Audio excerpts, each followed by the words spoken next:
that only long-term loans you can take. But everybody took short-term loans, which is less than 5 years, whose repayment is due less than 5 years. And industrial boom came. In fact, during Rajiv Gandhi's time, our industrial sector was growing at 14% and all that. It was a tremendous, all new machines came and the spare parts came, the whole industry got refurbished, and so industrial growth rate picked up. But then at the end of 5 years, and unfortunately it coincided with when I became minister, all these became due for payment. And we didn't have foreign exchange because we didn't build up a foreign exchange for it. So when you had debt, it better be long-term, or largely long-term. India, unfortunately, used to have only 4% earlier. Now it's gone up to a pretty high number of 20%. And that's danger, because anything over 15% is to be considered as a danger. So this is another indication on which we are in trouble, and this is entirely due to these participatory notes, that we today have short-term debt as a total percentage of debt, a very high number. Then there is something called debt servicing as a percentage of GDP. So this is another number you should know. Debt service, how much do you have to pay back every year for your obligations for having taken a loan? You can't default on those. If you default on those, your name will get spoiled and nobody will give you fresh loans. So that percentage is about 16% for India. It is below the 20% cutoff point, which is held as danger for our forthcoming crisis. Non-performing loans.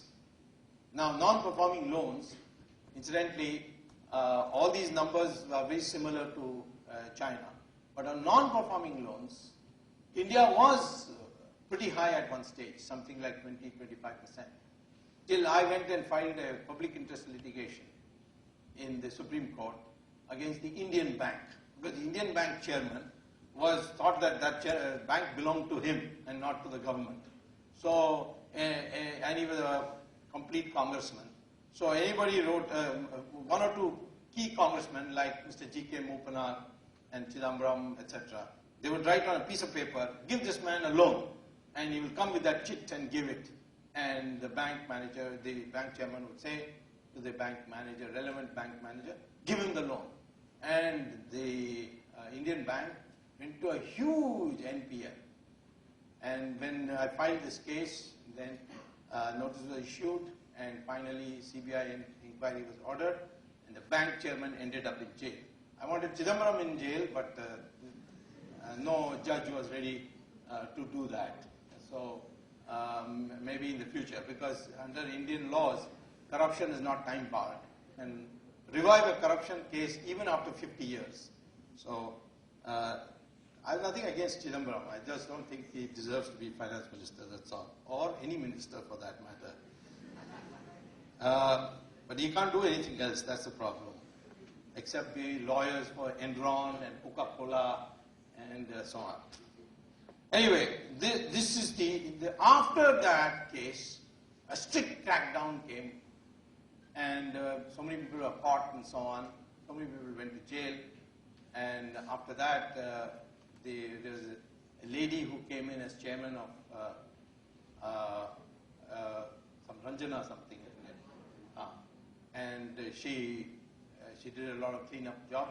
And today, Indian Bank is having a non-NPL of only 2%.